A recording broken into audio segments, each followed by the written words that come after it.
Thank you for being a friend. Oh, yeah. Hey, so we started from the bottom, now we're here, girl. Oh, yeah. This is my part right here. Ooh, if I did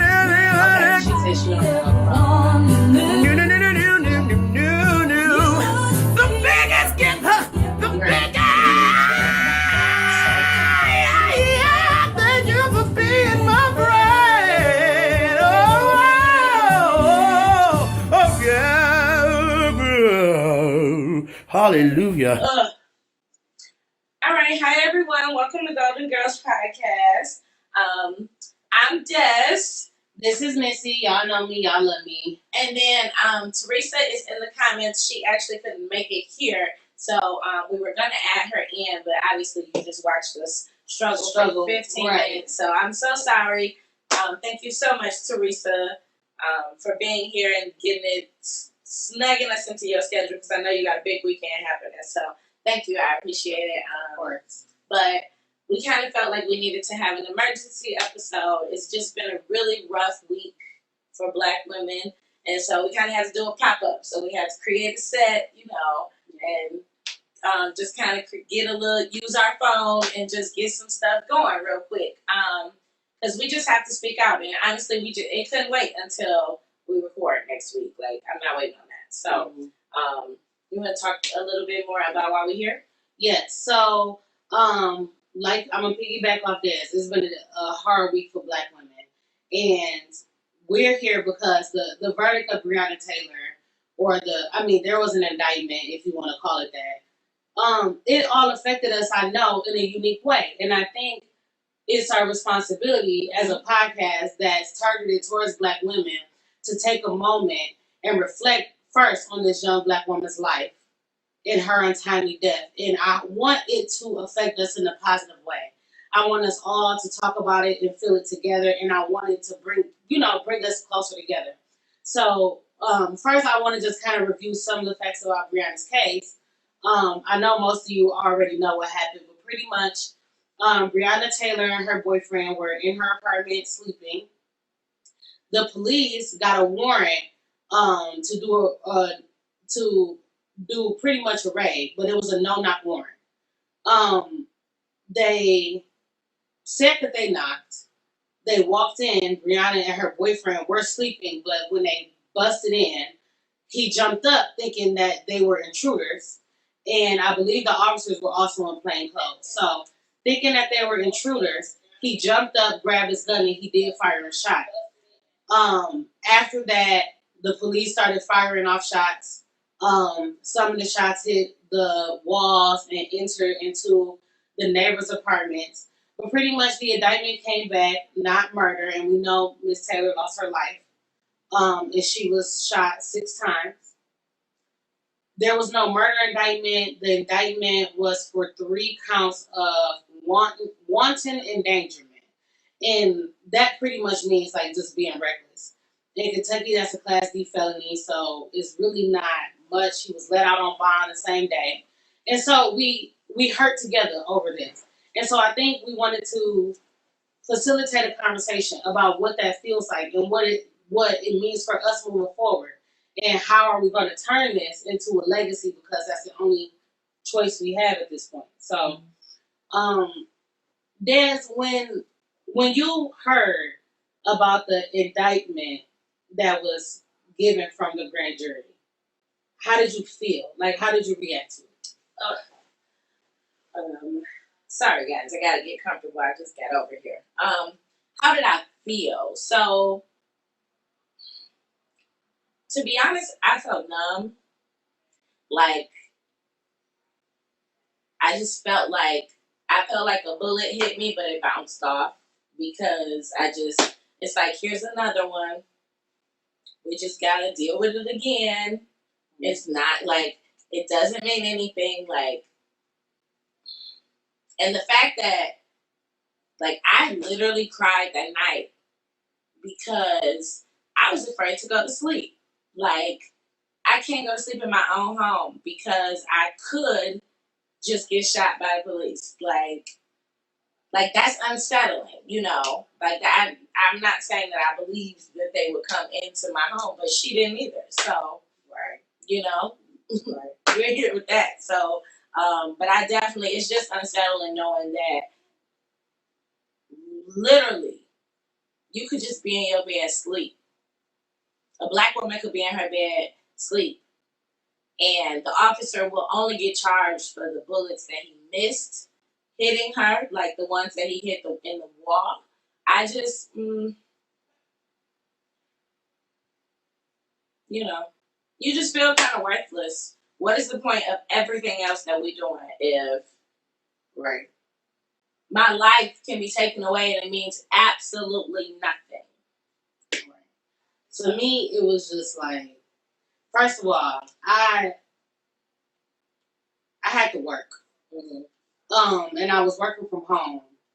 Cause the night of, the night of it happening, I didn't really like have many more hours in a day, so I kind of went to sleep and hadn't given it like much energy. It was the end of the workday, and I didn't have time to process. But the next morning, like I felt it as soon as I got up the next morning. Yeah. And I thank God I was at home by myself because I was just like crying on and off. Yeah. To the point where like I'm used to just powering through things, and I'm like, you know what? I'm gonna let the people at my job know that I'm struggling. And I need them to understand that I'm not gonna be responsive and I'm not gonna be friendly this morning because I'm struggling. And as a black woman, I'm feeling trauma. Yeah. And I wanted my coworkers to understand that that's like a real thing. Yeah. And I need a minute. I'm gonna work diligently because being a lawyer and my job allows me to help people. I got my feet on the ground for real. So it's not a day off. Yeah. But I can't entertain for y'all. I can't fake it. I can't fake it today. And I had to let them know. Yeah. And I felt support from my coworkers, but it was just one of those days. And then it just sent me down an overthinking negative spiral of just like, bro, I'm tired of the bullshit for real. Yeah. And then like, I know the law. Mm-hmm. So y'all know some bullshit. You know what I'm saying? And I know it. I read it. I know it. So it's just like the legitimate slap in the face and the disrespect. I feel disrespected. And it's like, and then like people had the nerve to be like in their Capitol buildings just a few months ago kneeling in kente cloth. You get what I'm saying? Like, don't pacify me with the bullshit. I'm really like, oh my God. And then you still gotta go to work. You still have responsibilities that have to be taken care of, and things in life not gonna stop because this girl that I feel a connection with, all the way in Kentucky, that I didn't know until she died. It's just really got a hold on me this morning, and you wouldn't understand it because you don't. This is not a problem that you would have to understand. And so it was just one of those things. Like I was just upset, like. And I was very emotional, and my heart just hurt because it was just like, man, like, it was a movement, like with Rosa Parks, and I made that comparison. You made a different comparison. I'm gonna let you, I'll let you talk about it. Other people made that comparison too, which might be more valid, but like Breonna Taylor with, the movement and the unity that came over black folks, like it was one of those, like, I feel like how it was when Rosa Parks' situation happened for them. Mm-hmm. It was like, you can't say she was resisting arrest. You can't say this. You can't say that. All these excuses that you had, you can't say because literally sleeping, not a danger to nobody. Mm-hmm. So y'all got to give us an indictment. Mm-hmm. Just like with Rosa Parks, this is a little old lady. She couldn't have been doing shit to you. Mm-hmm. Yeah. And still nothing. Yeah. And you just like, yep, it's just like taking another one to the chest. But like some of them hurt more than others because you like, this is like black people really got hope. Like we was really coming together on this shit. Like everybody from the basketball players to the NFL players to the WNBA, and shout out to the WNBA. Yeah. The WNBA. Shout out to the WNBA. And it's just like T. Mitch, let us know how you felt in the comments as well. So I made a little bit of a different comparison when so history repeats itself. One thing about our country is that it does not learn from its mistakes. So our history repeats itself and will continue to repeat itself, to be completely honest, if we don't get it together. I mean, that's just what's going to happen because I don't see extreme change in my lifetime. But I feel like Breonna Taylor is a comparison to Emmett Till. And because there's like all of these cases where Black people have been losing their lives, none of them have been valid because none of them have been situations where Black people should have lost their lives over whatever the situation is. Right. But this particular thing with Breonna, which is very similar to Emmett Till in my eyes, is that it was such a level of innocence that it's preposterous that we even need to be having this conversation. Like, that's real. Like, it's such a level of like, they were doing nothing and lost their lives. Nothing. She was sleeping. Lost their lives. And then basically, our justice system that we're supposed to believe in, like, that we fight for every day, that you work in every single day, this beast that we are supposed to believe in, that people are telling us that we need to believe in, and we need to be lawful, and we need to listen to the police and listen to all of these, these lawyers and all these people that's working this system, that when we do allow them to do what they're supposed to do, they slap us in the face. Yeah. Like, it's just so much that I don't understand. And I know that there are so many people hanging on to this idea of the boyfriend shooting first. But you gotta understand, this is one thing. Yeah. This is the first thing. I don't understand why police officers, if you're being trained for these situations, why don't they use if they just take a little more time to think, okay, you have to understand what you're doing. So you about to bust in this apartment in the middle of the night, and people are sleeping. Yeah. You didn't think for a second that somebody might fire back, not because they want to shoot a police officer, but because I'm protecting who's in here. Even if you think it's a violent drug dealer in here or a drug dealer in here. Drug dealers have children. Drug dealers have wives. Drug dealers have family that they live with. Why you can't just walk in somebody's shit and assume, you know what I'm saying? Like, come on, bro. And then on top of that, y'all was at the wrong fucking apartment. Oh, yeah. Like I said, on top of that, y'all was at the wrong apartment. So, one of my coworkers brought it to my attention, think about that. So one of my coworkers was saying, how her street and the next street over, rhyme. And her address, she has the exact same numbers on her address as another lady that lives on this other street. Yeah. And she was like, they get each other's packages from Amazon all the time.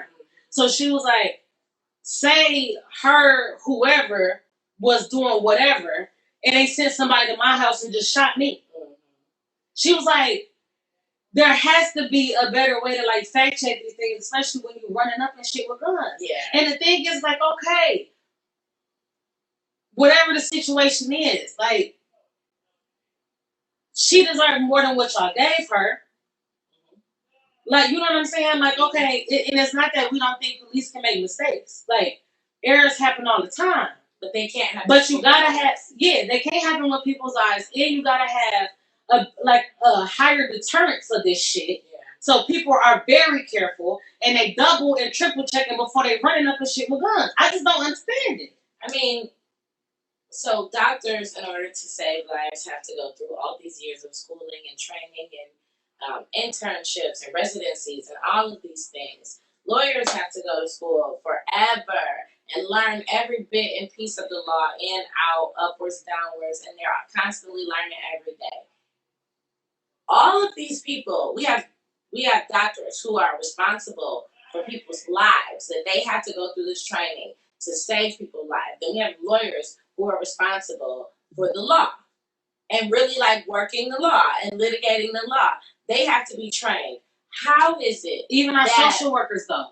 Very much so. Very much so. Even our social workers. Very, very have to much learn how so. to de-escalate very dangerous and scary situations. And they ain't got no gun. Oh no.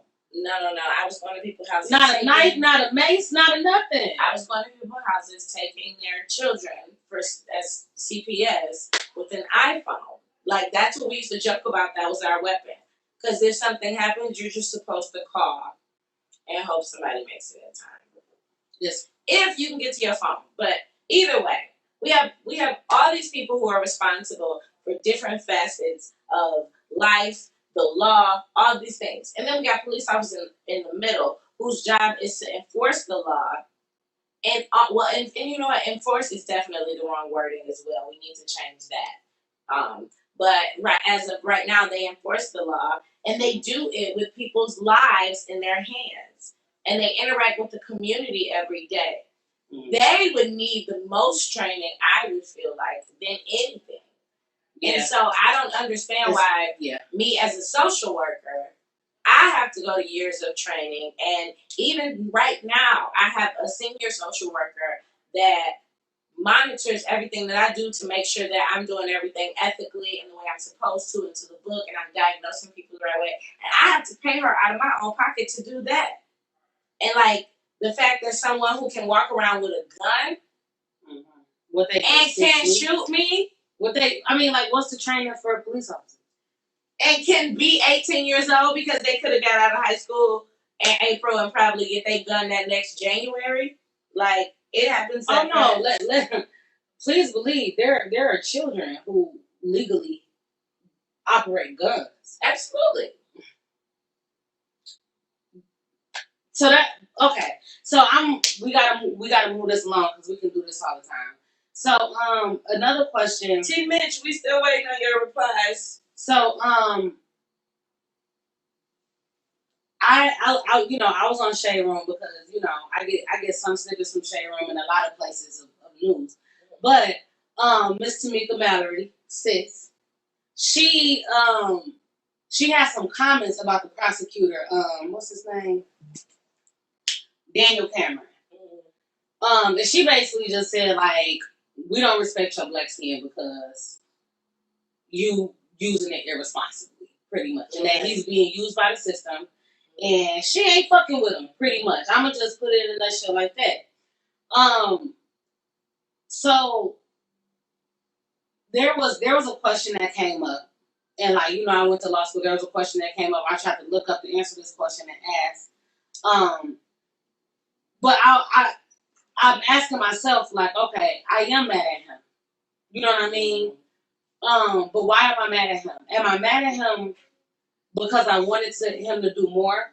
Like, or could he do more? Or am I mad at him because I'm hurt and he's on the face of the bullshit that hurt me? And is that his choice? Is that his fault? You get what I'm saying? So it's just one of those things that it's just one of those things that I don't know. But so I was doing some research to see exactly I was doing some research to see exactly prosecutorial discretion and grand juries. And I know, like when I studied for the bar, pretty much, it's like a prosecutor has discretion to prosecute the way they see fit, this and the third. And the grand jury is used as a tool sometimes. But then I was talking to some of my prosecutor friends. They're telling me that they're bound by the grand jury. But I wanted to see more from him. And even when he delivered that back to us, I felt like I felt like there was a part of him lying to himself just because of the way that he was talking to us. And I know that that's training, and I know that that's practice, and you have to be, separate your emotions from stuff, especially as a prosecutor and as a lawyer. But I just wasn't seeing the connection that he was having with us about this shit. And that's what I'm saying. It's like, okay, I'm really not going to comment on this man doing his job or not, whether he was doing his job or not, could he have done more? if he could have, I want to believe in my heart that he did everything he could. I don't know if he did or didn't, but I don't feel like he was. I don't feel protected by him. Well, okay, so that's the conversation. Are we all responsible for always kind of putting on for Black people? Like, always making sure that, I mean, and if we are, that's fair. Like, I low-key believe we are. That doesn't mean that we give people passes. That doesn't mean that we allow people to skate through. But that does mean if you're a supervisor and you have candidates, you do give the Black one a chance for an interview, because 99% of the time, those other ones, like the other 4, probably have gotten into somewhere with an interview before, with connections in some type of way, just simply off the color of their skin. They like that Black candidate has for sure been looked over somewhere else because of the color of their skin. So I it's a bold statement, but I do think that we should look out for each other. I do think I'm rooting for everybody Black. Like, that's kind of where I am with it. And so, as far as like the prosecutor's responsibility, I do think you were supposed to you were supposed to go down swinging. Like, yeah, I know that's tough, but especially something like this, she was asleep. That's what I'm saying. And it's like, and the thing is, it's like, inherently this became a race issue, I know, because it's police officers and it's Black people who were victimized by this. So of course the race thing is gonna come like right away. You know what I'm saying?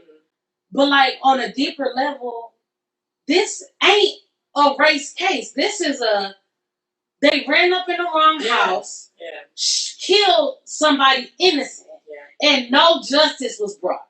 That's what it is, because like actors get fucked up all the time. It ain't based on, you know what I'm saying? So I'm just not understanding. Everybody should be outraged by this shit. Yeah. Because the thing is, until police officers get held accountable for sloppy mistakes, they're never going to be better police officers. They're never going to grow. Yes, we want to give officers the room to do their jobs. Absolutely. You know what I'm saying? But at the same time, it's like, why does doing your job always end up with us being dead? Y'all can take down mass murderers and motherfucking school shooters and church shooters alive, but you mean to tell me that you ran in the drug dealer house ready to fire? Yeah. Like, God, what the fuck? Yeah. I'm just like, all right, like. So, for me, I always have worked in a human service position type of thing. Like, I work in the human service industry. The only jobs I've ever had in my life have always been working with people, and just being honest, when you have people's lives on the line in whatever form or fashion that may be, sloppy mistakes are really not tolerated. Especially this many. Like, you might get a little wiggle room, but sloppy mistakes are not tolerated because these are people's lives. Not in the legal profession either. You don't Your license will be about to you don't get room. Yeah. Like I just told you, I've been out of school forever. I had to have somebody monitor me, and I had to pay that woman to do it for 2 years. It ain't a small amount of time. After I've paid for a graduate degree, after, I take a test, I do all these other things. And then you still got to do all these continuing education credits. You have to constantly be teaching yourself and going to school. And you mean to tell me that all I got to do is go up to the precinct and go through a 6, 7, 8 shit, even if it's an 18-week training, like a month and a half, and you give me a gun? Wow. Mm-hmm. We weren't even allowed to have mace at CPS, and we was going to people's houses taking people kids. Like, come on. We were taking people's prized possession. Do you hear me? Think about it. Everybody, even the people who won't kill at all, will kill over their kids. And they sent us in there with our words and an iPhone. And we were successfully walking out with people's kids. We had to talk our way through that. But my man, like, y'all busted somebody's house because he's a drug dealer. But they wasn't drug dealers. That's the thing. It was the wrong. And I know. Well, I'm just saying. Well, like, I only say it like that because that's what they thought. Yeah. We're not even going with the truth. Right, I just want to go with your mindset. Right. Like, what it still don't make sense. No. Right? Even what you say you thought the situation was does not make sense. But the fact that it was the wrong house, ladies and gentlemen, are we what? What are we doing? So I want to let's go to like one thing that I think is positive about this because it is very upsetting, but I don't want to let this moment slip. And we already talked about the WNBA, and I'm gonna mention it again. They just once again, black women, we do it all, baby. You see what I'm saying? We do it all. I don't care what nobody says. Shout out to the WNBA. Like, shout out to the WNBA. Period. Yeah. Like, but one thing I did want to bring up was paid. Oh, don't even get me started on the WNBA. One thing, and this is how I'm going to remember Breonna Taylor because this is what I choose to remember because I don't have no other option. When I think of Breonna Taylor, I'm going to think about how we all like argue about so much. We get online and we argue about so much, right? But one thing that was like uniform across the board was like, okay, yeah, we could talk about X, Y, Z, but boom, let's not forget about Breonna Taylor. And we were intentional about that. And it was a movement. It was a wave. And I don't want that to be a trend. You get what I'm saying? Like, the justice system is going to do what it was built to do. It wasn't built to protect us, and that's why it's not protecting us. You know what I'm saying? It's not by mistake. It's definitely by design. And, black people, we making our way through these law schools, and, we going to get in them places and positions where we can make more change in the justice system. I believe that. I've seen it. I am that. You know what I'm saying? But until then, even regardless of what the indictments come back as, even what, they telling us that it's justified and not justified and all that bullshit, we don't have to stop just because they stop. You get what I'm saying? And, sometimes we argue so much, you wonder if black people can actually unify. And Breonna Taylor showed us that we can. Absolutely. We are 100% capable. And I never doubted that. But sometimes, you get online and you see it's tough. Yeah, just people arguing and everything is so polarizing and it's rough. But that was consistent across the board. People at award shows, like, okay, I had a dress on earlier, but when I do this acceptance speech, I'm rocking Breonna Taylor because, you know what I'm saying? I'm rocking with sis. And that was so many people. Like, celebrity profile pictures, just amazing art. You know what I mean? And that happens, unfortunately, every time that something like this happens, but with Breonna Taylor, it was different. And I felt the movement. Yeah, but you know what I'm saying? Like, it's just because it's so preposterous. Yeah. That we would even need to have this discussion. I just don't want that part to die with the lack of a murder charge. Well, it can't, to be honest, at least in my opinion. It can't, and it's life or death. Mm-hmm. And I think it is extremely important we have to get out there and vote. Ladies and gentlemen, we have got to get out there and vote. But I'm gonna be very real about my feelings with voting. They still steal it from us. And so it's like, even when everybody does go, they be on bullshit. And it breaks my soul. But that does not mean you can't go. You have to go. If there's anything to give up in the fight, it cannot be voting. It cannot. Every time. We got to keep voting. We just have to do additional things. So, keeping that going for me looks like, I think a lot of more people need to get back into the trenches. And when I say trenches, I mean volunteering to mentor kids, helping at the church. Legit get out. Supporting on campaigns that you believe in. Absolutely. And if you don't see one in your neighborhood that you believe in, get, run. Start one. Yep. Run. Right. You know what I'm saying? And the thing is, it's like, okay, if you don't win, that's okay. You know what I mean? But we got to start doing it. We can't win if we don't get in the game. Yeah. Like, but we have to so one thing about the society that we live in, especially the white America society, it's an individualistic society, and it's created like that. That's how they're bred. That's how they build. Basically, it's like Monopoly. Who can get the most money? We come from more of a community society. We have got to lean on each other to survive. It's just how it works. Like, we have got to. We cannot make it trying to be individuals. As much as we want to be and all that, we have got to lean on each other. And honestly, the way that looks is being more vulnerable with each other and being honest and being open and trusting each other and believing each other for what we say, what we give, our perspectives, respecting each other. And like really just understanding that we are all one and we are all different and our brains work different and everything, but at the end of the day, we are here together.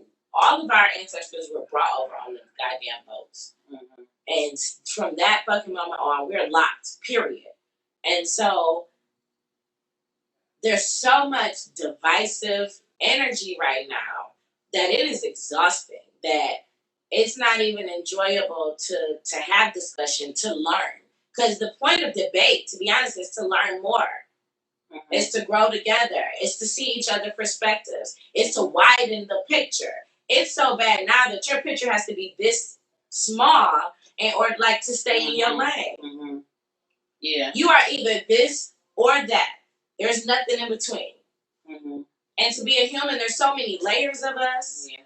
And we gotta have room for redemption as well. Like we can't race. Like we can't keep pulling each other down because of small mistakes.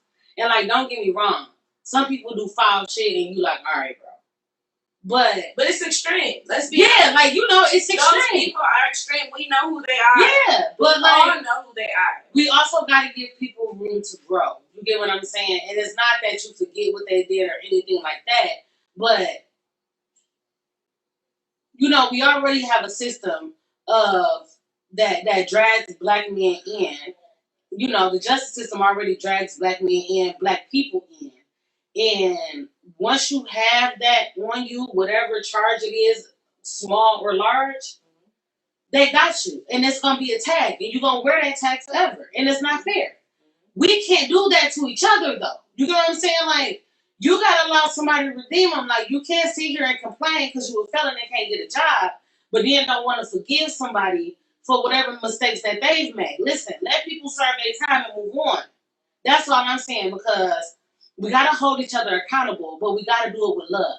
We can criticize each other, but you have to do it with love. You can't try to tear each other down just for the fact of feeling good about yourself. Like, it got to be something smart or better. Yes, it got to be some love in it. And if there ain't no love in it, just don't say nothing.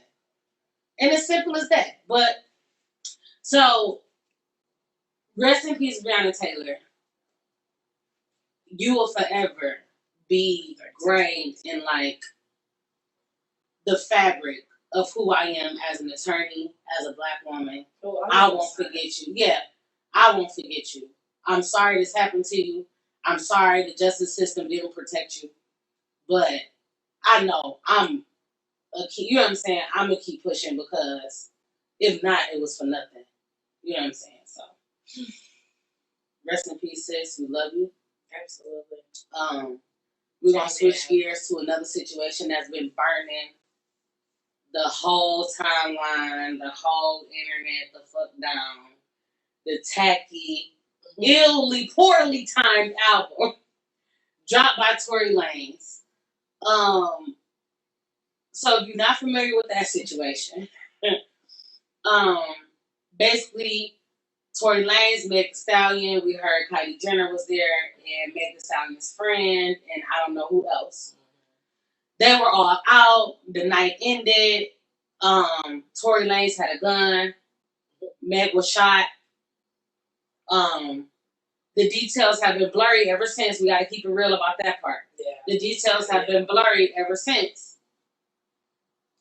But we do know that we knew something happened to Meg. She wasn't saying who it was or exactly what happened. We heard that it was Tory Lanez who shot her, not from Meg's mouth, but from, I guess, other news sources. Eventually, words got twisted. Meg was being called a liar, so she came out and said, Tory shot me. He shot me. And she was saying how she was trying to protect him at first, also protect everybody else in the car because she was worried that telling the police that there was a gun in the car was going to spiral and escalate out of control. So this black woman who has trauma, responded to this situation in a way to avoid being more traumatized and other people getting hurt, from what she said. And so Tory Lanez, after being silent about all that for all this time, decides that he's going to respond on the day the indictment was handed down in Breonna Taylor's case, that he was going to drop this album about Meg Thee Stallion, so he kissing and telling, and denying that he shot her, called her jealous, but said he loved her. What you think, Des? How do you feel about him dropping this album, period? Regardless of if you believe him or not. So the album. So I'll be honest about the album. I don't know how I feel about it because I think that we all should express ourselves in whatever ways that God gave us to do so. And if he's an artist, I do think that he needs to express himself through his music.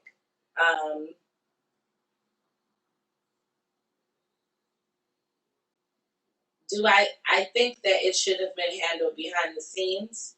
The situation should have been respectfully dissolved between the two of them. Maybe this album should have come out years from now, like as a reflective album, or maybe at least a year.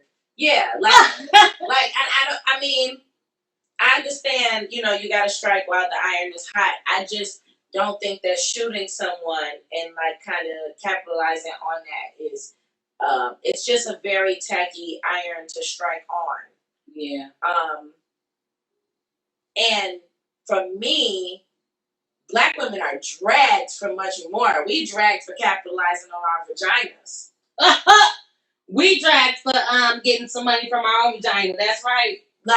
No, we're dragged for making a song about how wet it is. Not actually doing anything. Just wow. You're dragged. Woo! Dragged. And then he can shoot somebody and it's like, well, the song is cool. Wow. And we really don't know if he shot her. Let me tell y'all something. Okay. Let me tell you something. Now, at the beginning, Meg reported that she told the police that she had glass fragments in her foot. Come to find out, she goes to the hospital and there were bullet fragments in her foot, along with shattered glass. And they matched those fragments to Tory Lanez's gun. So she's not the one that told on him. But riddle me how that don't mean you shot her. Because even if I shoot a gun and it ricocheted off something and hit you, I still shot you. And if that's the case, but why was your gun out anyway? Why was it fired? You get what I'm saying? There are things missing from me. But this is my point about the shit because I wasn't there, and like I said, the details of the shit is real fuzzy. So whether Tory Lanez is lying or not, I don't know. I just know he looked whack as fuck and he looked like a hater to me. And let me tell you why. He been silent this whole fucking time. But now that Megan done hit top 100 most on Time magazine. Top 100 most influential people, and she didn't let this shit define her, and then she dropped a hit song with Cardi B. Ain't nobody thinking about your ass, so now you want to drop an album. You're a fucking hater, you're whack, and you're a bitch. I don't give a fuck what happened. You look weak as fuck. And that's just how I feel. I wasn't there, granted, but I'm saying, you look weak as hell. She could have went out and did a whole bunch of interviews about you, wrote a motherfucking book, a reality show. She could have did all of this shit. That girl came to what she had to say. She's like, okay, that nigga shot me, but whatever. I protected him, and that's why his ass ain't in jail. At that time, he had the opportunity to say no. And then you're going to come out in this album and say, oh, but I love you and this, that, and the third. Okay, let me say something. If I love somebody and bullets from my gun was found in their foot, maybe I didn't shoot them. But bullets from my gun was found in their foot. But I don't think I did nothing wrong. I'm going to say, like, bro, I didn't shoot you. You know what I'm saying? This is a big misunderstanding. But, like, I love you. And I don't want you to think that I would ever, you know, like, I would, like, address that. If that's the message that I'm going to come out with on a fucking album. Mm-hmm. And then your little weak kissing and telling ass. Like, you weak. Yeah, so, and that's why I think the album should have been more of a reflection after he got through the entire process. Because the entire process is not over. He's still growing from it. He's still learning from it. But yeah, to come out now and to play it like, oh, I love you. But you a liar. I love you, but you a liar. Yeah, you lied, but I love you, and I still want. And we was creeping. Oh, and in case y'all didn't know, girl, we was creeping. But I love you, but you a liar. But which wasn't necessary. Bro, what are you trying to say, bro? What you saying? I mean, I think he just wants to tell whatever he feels like his story is, but I mean, I just think he kind of riding the wave of a. But the thing is, though, this is my thing is though, he not riding the wave because we haven't stopped talking about that shit. No, I'm saying he's riding the wave of. We live in a very patriarchal society. So he could just ride a wave. Yeah, he could just say, "I ain't doing she lying, she angry, and she bitter," and y'all all jump into it because that's what niggas want to believe about black women anyway. Exactly. So they gonna jump to support. Oh, she bitter instead of he playing into what y'all. And let's be clear, even if she is bitter, how does that result into him shooting her while she's unarmed? Like I could care. Like, and I'm sorry, his bullet is in her foot. I'm just trying to say what nobody said Kylie shot her. Like nobody said Kylie grabbed his gun and shot her. Her friend for sure didn't. We all know Kylie was there. But nobody said that Kylie grabbed the gun and shot her because that ain't what happened. But no, and it clearly not because Kylie was in the WAP video. So I mean, but even if so, I'm just saying that like if somebody's just gonna make up crazy stories, they didn't make it up on nobody else. Like you. Like exactly. Like nobody made up that Kylie shot her because Kylie didn't shoot her. And let's be clear. Megan has no reason to hate on Tory Lanez because child. Megan is a bigger star than Tory Lanez. Yeah. Megan's a bigger star than Tory Lanez. Yeah. So what benefit would I get from coming out and saying you shot me if you didn't? Yeah, nothing. So my biggest issue with this is that we live in a society that it always makes sense to not believe the black woman first. The black woman has to prove. We all need to be lawyers because you got to prove every single piece of your life to everybody twice, 3, 4, 5 times. This is why black women are dying in hospitals and dying in childbirth because doctors don't fucking believe you when you even tell them that you're in pain.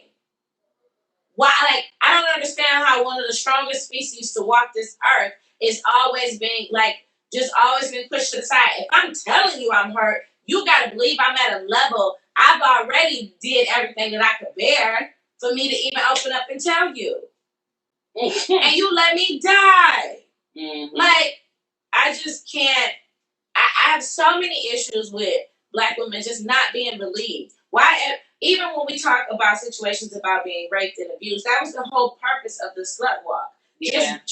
We just attended the Detroit slut walk, and that was literally the purpose to be in a space where you telling your story and being who you are and knowing, really openly talking about that experience and being told that you are still enough after that experience, and we believe you, sis, and we see you, sis. Like, why does that even have to be a thing? I don't understand how the most educated group. But my thing is, though, it's like niggas know how thirsty other doesn't make niggas any is. So, sense like, to me. why is it so unbelievable? No, it just doesn't. Even it doesn't matter what it is. Why is it always like? Just why do we have to prove everything? We gotta prove 100% of everything. We can't prove 99.7%. This girl was in her apartment sleeping, and we still had to prove that she wasn't no fucking drug dealer, drug trafficker. Because listen, even if she was, you are still wrong for shooting her. And I think that's something. Literally, what was this yesterday? Some lady was on some baller alert comments, and she's like, "Well, if her boyfriend didn't use her as a shield, she wouldn't be dead." Like, wait a minute, what? Are we stirring that? Fuck the bullets that's flying. No.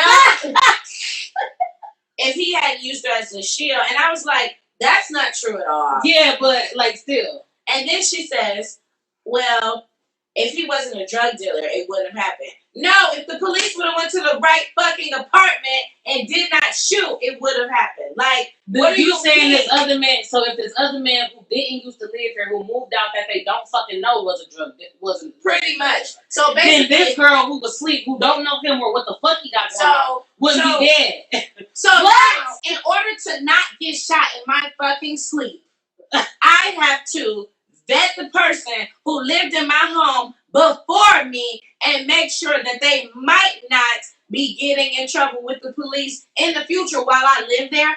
How the fuck would I know that? Meg Thee Stallion literally had to get on there and like tell all her business and post her wounds in order for y'all to believe this girl got shot. Yeah, why do I gotta take a picture? Who the fuck just lies about getting shot? I just can't. This is angry black woman. Yeah. You know what I'm saying? Like, we love to target angry black women on all type of unnecessary but things. Now we ain't that real. But hell, this pop-up show happened because we mad as hell. Mm-hmm. Because we're not safe in our own homes. We're not safe in our community. Nobody believes anything. Our doctors are killing us. And meanwhile, we still the baddest bitches on the planet because we the most educated. Period. The most beautiful. Period. Crazy level of entrepreneurs. Like, yeah, I mean, listen. Okay, yeah, we got a little mouth.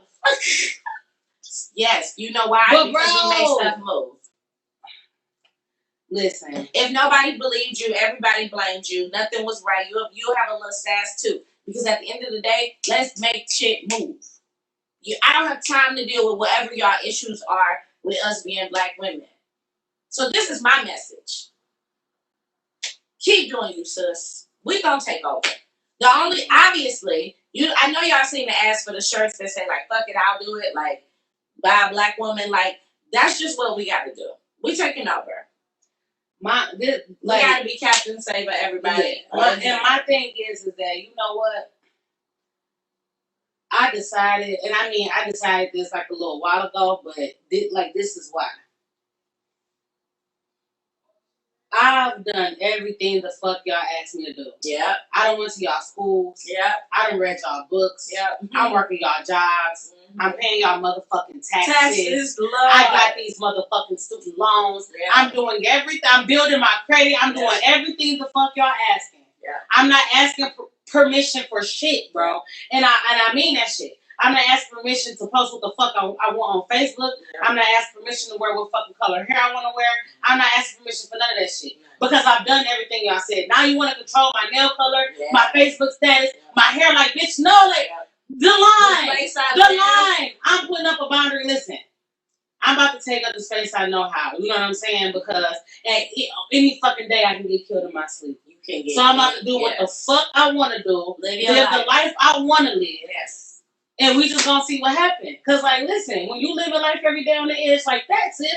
Going to sleep is even dangerous. Dangerous to go to sleep. You think I give a fuck about losing your job? I was just about to say, it is that time. So like, I'm about to do what the fuck I want to do. I'm not about to hurt nobody, knock nobody's head off, and none of that shit. But at the end of the day, listen. Make that step. Take that space up. Take that space up. Make that step. Do it. Tomorrow's not promised. promise. It's not. And don't be looking for white people to support you. Sometimes if you feel like black men knocking you down, listen, just do that shit yourself, sis. And let's be clear, if you feel like black men knocking you down, they all are. They not all are, but listen, regardless of who you think your enemy is, just keep moving, bro. Whoever you feel oppressed by on that day, shit. Because it's a new motherfucker every day. Absolutely. No, we are not. Listen, we really seriously, and we can talk about this later, we really need to work on not being enemies, black men and black women. Yeah. And that's all facets. And we got an episode coming up for that too. And that's all sexualities, that's all facets, all levels, all weights, all skin colors, all ages, all everything related to black people. We are not each other's enemy, and we really need to work on that. But for now, sis, take that step. Mm-hmm. Love you to pieces. That's all. Thanks for watching our live. Thanks for tuning in for our gold rush.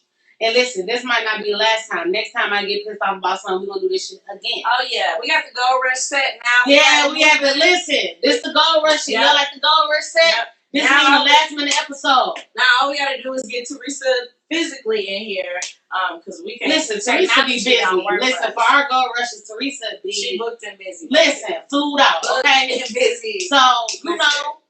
We ain't mad at her. No, I'm not. I damn near wish I was engaged in the comments from, a nice little vacay. All right. I'm motherfucking tired. Looked at me, right? Thank you all for watching. We ain't got no theme song, to go out, but I can sing to y'all if y'all want. Yeah, we can get all that together. We getting better. Lift every voice and sing to learn that. Hey. Turn it up. I'm going the whole song. I was about to. Oh my God, you don't know the whole song? No, I know the whole song. Oh Jesus! I said I'm gonna sing the whole song. You gonna turn it off? Okay, love you guys. Heaven.